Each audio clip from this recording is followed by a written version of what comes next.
Look, when I saw this, I almost fell over. Like laughing, dying laughing. Okay. This Tom, what's his name? Bukovac put out a chorus. Well, I guess this guy named Brett put out a chorus with Tom in it. And Brett or Tom, whoever they are, decided to write on this chorus, this guitar chorus. Tom Bukovac is arguably one of the greatest guitarists alive today. Tom Bukovac is arguably one of the greatest guitarists alive today. I literally almost fell over laughing. I'm laughing about it right now. it's I mean, they're trying to sell some lessons. You can't blame them. But in terms of veracity or truth, I mean, nothing could be farther from the truth. Anytime Brett, anytime you want to argue, anytime you want to present an argument that Tom is the greatest living guitarist today, I will 100% take you up on it live on the internet. Okay? Because I will absolutely destroy you in this argument. I could think of 200 guitar players off the top of my head that are better than Tom. My cousin is a guitar virtuoso who can rip Tom to shreds. You don't even know the guy. You never heard of him. Which brings me to my next point. I get online and I say, well, you know what? Tom is not really that good. He's slightly above average. That's my rating for Tom, slightly above average. Okay? I've been playing guitar for 40 years. And I'm not saying I'm better than Tom or Tom's better than me. I don't think in those terms, people. I really don't. Because you might have only 15 minutes a week to play guitar. So why would I judge your guitar playing? I don't judge people's guitar playing, man. You are where you are, and that's none of my business. Like, I don't care. Only thing I care about is where I'm at on my guitar playing. That's it. I don't compare myself to other people. I don't do that. Okay? But Tom came in swinging on me. Tom came in swinging. Well, you can't even play guitar. You don't even know how to play guitar. So I said, okay, hold on, Tom. Let me look at what you're doing. Okay? I've been playing for 40 years. Let me look. I used to teach guitar. I taught guitar for 6 years. Let me see what you're doing, Tom. And when I saw him play, I went, well, you're slightly above average. That's about it. And then people jump on me. His Bukovac, his homeschoolers jump on me. Oh, well, Tom played on a Morgan Wallen record, therefore he's better than you. This is their argument. Tom played on a Carrie Underwood record, therefore he's better than you. This is their argument. Tom's played on some records, on some recordings that are very popular. Therefore, because he's recorded with these people, he's better than another guitar player. Not just me, any guitar player. Right? That's the argument. So I'm going to take that argument, okay? And I'm going to show you how that argument is irrelevant. It's not true. It's false. It's a ruse. Okay? And I'm going to start off by saying, here is a major artist right here, Taylor Swift. So, according to you, Taylor Swift would be better than Tom because she's the actual artist that he's recording for. So if you're basing Tom's ability on the fact that he's recording for a major artist, you would have to say the major artist themselves is better than Tom because they're the one who's hiring Tom. Tom wouldn't have a job without these people. But on top of that, the argument that, well, you can't play as well as Tom because Tom played on a major recording. Okay? Let me ask you a question. Is there anything Taylor Swift can play on guitar that you can't play? Just think about it now. Is there anything that Taylor Swift plays on guitar that you cannot play? And if the answer to that question is yes, you need to go practice. Okay? Because there is nothing that Taylor Swift has ever played on a guitar that I can't play. Nothing. Right here, she's playing a C chord. There's a C chord. I don't have a pick. She probably uses a pick. Do you think you cannot play a C chord as well as Taylor Swift? There are literally millions and millions and millions of people who can play a C chord as well as Taylor Swift. Literally millions of people. So if you can play anything Taylor Swift can play, then it would go to, once again, the next step would be you could play anything Tom could play. And that's my assertion. Here's what I'm saying. I'm saying any intermediate guitar player can play anything Tom has ever played on any major recording he's played on. Any intermediate guitar player can play any part that Tom's ever played on any recording he's ever played in, major recording. And it's true. Just listen to him. I mean, think about a Morgan Wallen song that has a ripping guitar solo in it. Name it for me. There's not one. Is there a Carrie Underwood song you can't play? I mean, I don't know if he played on that one song. What's that song where she keys up the guy's car before he cheats or something? Think about that. Who couldn't play that? There's literally tens of thousands of guitar players in Nashville that play that on a nightly basis. Right? That song gets played, what, every night? In how many bars around the country? There's literally 10,000 people a night that play that note for note. So how is he so great? You can't say that about Eric Johnson. Right? You could never say, well, if any intermediate guitar player can play anything Eric Johnson's ever played on a record. No, no, absolutely not. Absolutely not. You have to be advanced to play Eric Johnson licks. You can't be intermediate. You have to be advanced. But any intermediate guitar player can play any lick Tom has ever played on any major recording. Okay? And I'm going to prove that to you. See, you have to cut through the bullshit. Now on Tom's what's his thing called, his website? In 2024, he played on Texas, Blake Shelton. He played electric guitar for Blake Shelton on this recording right here, Texas. Okay, so this has 7.9 million views on it, right? So he's played for Blake Shelton. He's better than you. Okay, let's hear what he played. Now remember my assertion that any intermediate guitar player can play anything Tom's ever played on any major recording. Okay? Here we go. Here's a major recording he was playing on.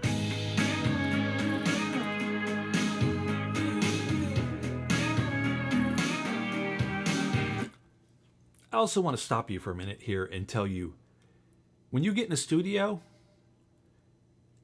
it's like a movie studio for sound. They use every trick in the book to make these sounds. Okay, it's not reflective of what you can play on guitar or what you can't. It's not reflective of what you are playing on guitar. It's reflective of making a sound in a studio environment. It's not reflective of actually what a guitar sounds like. Just like in this movie, she's standing on a green screen, but in the movie, it looks like she's on a street. Look, there's a truck. So in this clip, she's standing there and then there's a truck.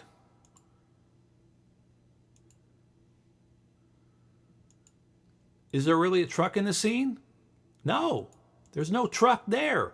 Look, there's no truck there, but it looks like a truck's there. So if you watch the movie, you go, wow, she just almost got hit by a truck. No, she didn't. There's no street. There's no truck. It's the same thing with these recordings. That's not the sound of a guitar.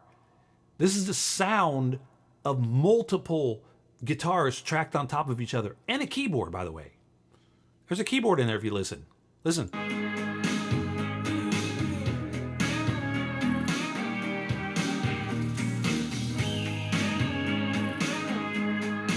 There's a slide guitar, there's a steel guitar, there's a keyboard, there's a regular guitar. But the lick breaks down to this.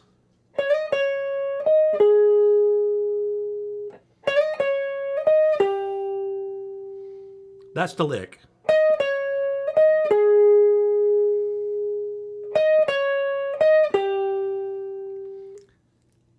Four notes.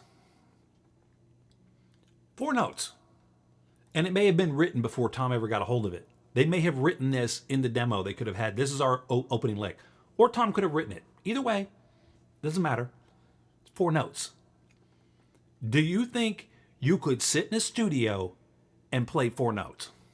An air-conditioned studio.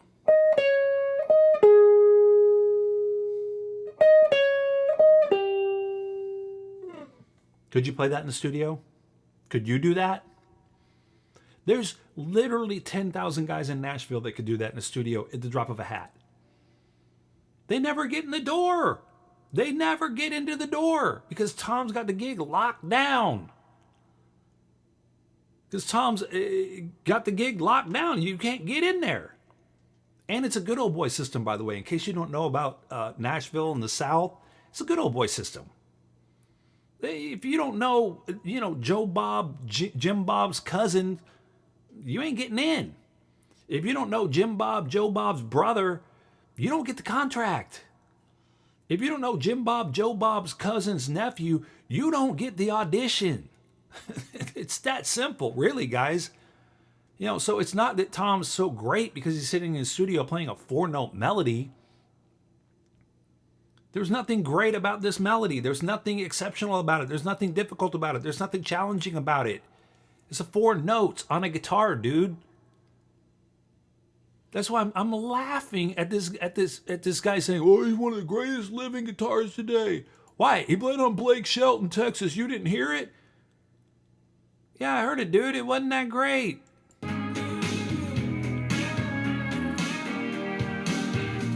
She cut me loose and caught herself for somewhere. I'm probably gonna get a copyright strike for this, but I don't care. Listen to the chord progression here. Wind. I haven't heard a word and haven't seen her since. She disappeared quicker than this double shot of gin. 'Cause everybody at the bar started asking. It's a 3-chord progression. It's A minor, F, E. It's a 3-chord progression. So congratulations, Tom. You can play 3 chords. Now, homeschoolers, come on. Are you telling me you can't play a 3-chord chord progression? Tom's so great because he played on a Blake Shelton record that you never did. Are you saying you can't sit at home and play a 3-chord progression?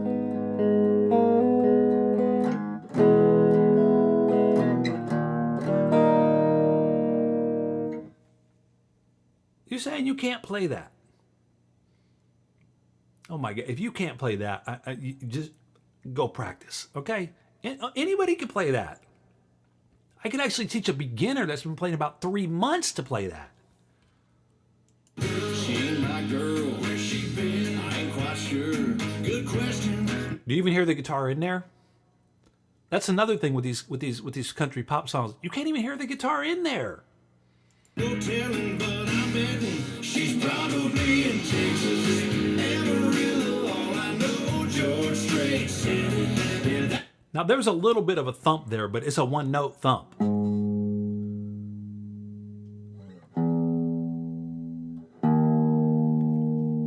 Who do you think gets Tom's guitar sound in the studio? Who do you think gets Tom's guitar sound in the studio? Tom? No, the producer and the engineer get it. The producer and the engineer get his sound. So they go, okay, we need something on this chorus. And he goes, okay, what about this? They go, no, it's too much. It's too much. We need it to be a little bit more subtle. Okay, how about this? Okay, yeah, that sounds good. Yeah, just do that. Just so we can get a sound in the background. Just so we can get a sound in the background. Listen to it. That's where all the Mexicans go.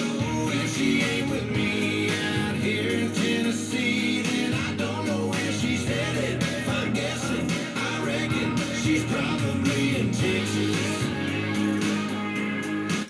And by the way, the key, that sound that you're hearing right there, wow, wow, it's a keyboard.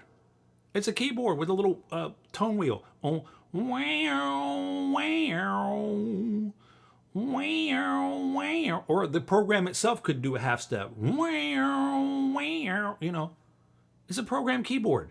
So there's like at least four different parts on top of each other. And I'm not going to dissect the producer, you know, the way that he produced this track to make this sound. I'm just telling you, it's not reflective of a guitar.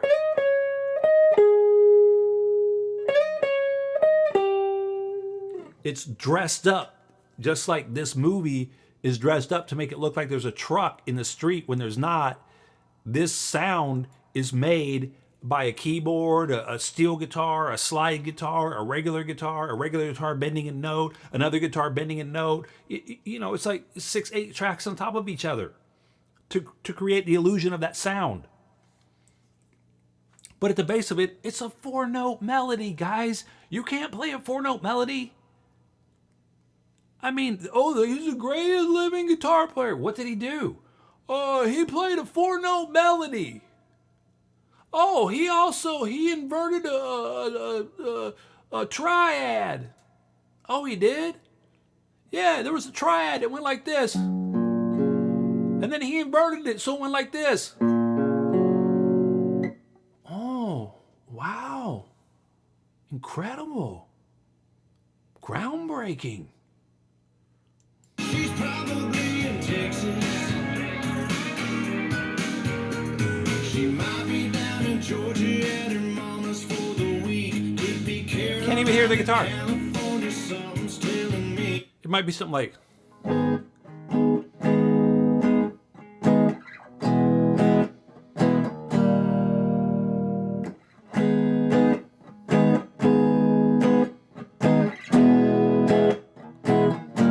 Now, who determines what part Tom plays?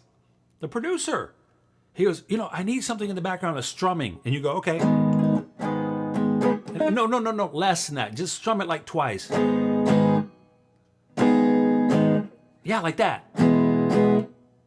Yeah, perfect. The producer's the one who determines what Tom plays, not Tom. Tom just listens. So the producer might go, well, I need to see like a single picking stroke, like this.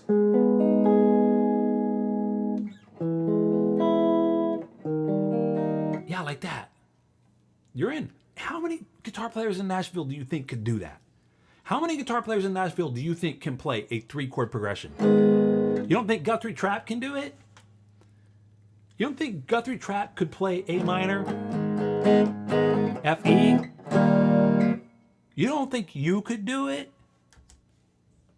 Narcissism.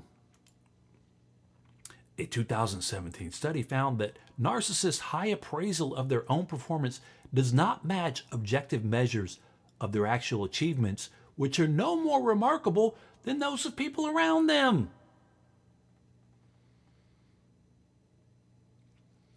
What do you know? So Tom, the narcissist, high appraisal of his own performance, meaning I put on a Blake Shelton record, you should have heard it, it was the greatest thing in the world, is no more remarkable than people around them, meaning anybody in Nashville could have done it. Literally 10,000 guys in Nashville could have played this part. Literally, probably more. And then if you go nationwide, there's hundreds of thousands, if not millions of guitar players that could play this part. But Tom, his narcissism, I'm better than that. I'm better than everybody because I am Tom Bukovac. And you can't do what I can do because I played on a Blake Shelton record. Okay, what'd you do? Well, I played 3 chords and a 4-note melody.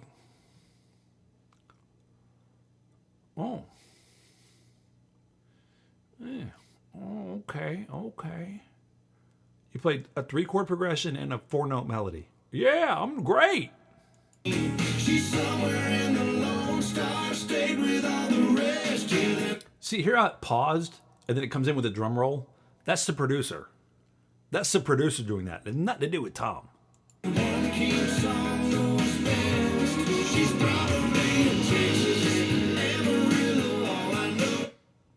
Anyway, we'll just fast forward a little bit here. Here comes the melody again. Now, see, the other thing about this is you only have to play that melody once.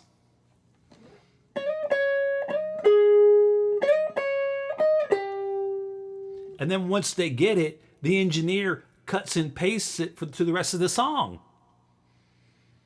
You only play it once. Back in the day, you actually had to play it multiple times. They would punch you in, right? So you didn't have to play all the way through. You'd play the part, then they fast forward it, punch you in, you play the part. Fast forward it, they punch you in, you play the part. Nowadays, you just play the part once, and then they fly it over to the other parts of the song. You only have to play it once.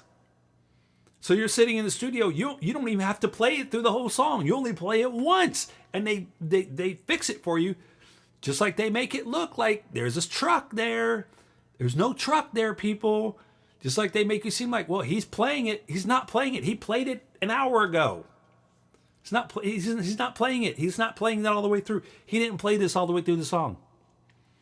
She's probably in Texas. Bow bow. There is a guitar in there. Bow. Boo. Bow. Bow. Like a real kind of distorted guitar. How's your girl? She ain't my girl. She been, I ain't quite sure. Good question. There was a little guitar in there. She's probably in Texas. Amarillo, all I know, George Strait said it. Yeah, that's where all them exes go. Sounds like a keyboard in the background to me. It doesn't even sound like a guitar. She ain't with me out here in Tennessee, then I don't know where she's headed. If I'm guessing, I reckon she's probably in Texas. Comes the melody. She's probably in Texas. Oh, did you hear that? Tom played something. Listen. She's probably in Texas. Uh-oh, uh-oh, uh-oh. Uh-oh, we have a lick. Oh my God, he ripped this off from Black Diamond by Kiss. Tom ripped off a Kiss song. You know that song, Black Diamond?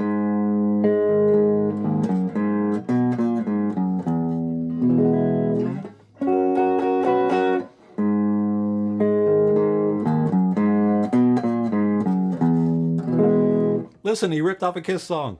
This is great, Tom. She's probably in Texas. She's probably in Texas. She's probably in Texas. See, he's in the studio playing rock, and they go, "What?" He's like, "What if I did this?" And they go, "Wow, that's genius, Tom." He's ripping off Black Diamond.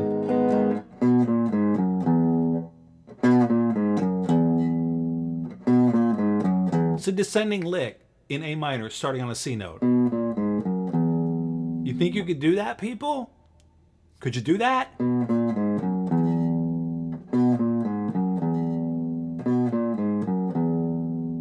You think you could do that? So here we have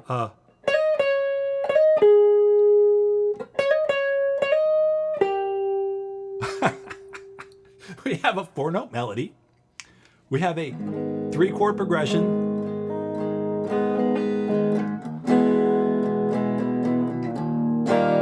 And we have a descending lick, 5-note lick, starting on a C note. Could you play any of that?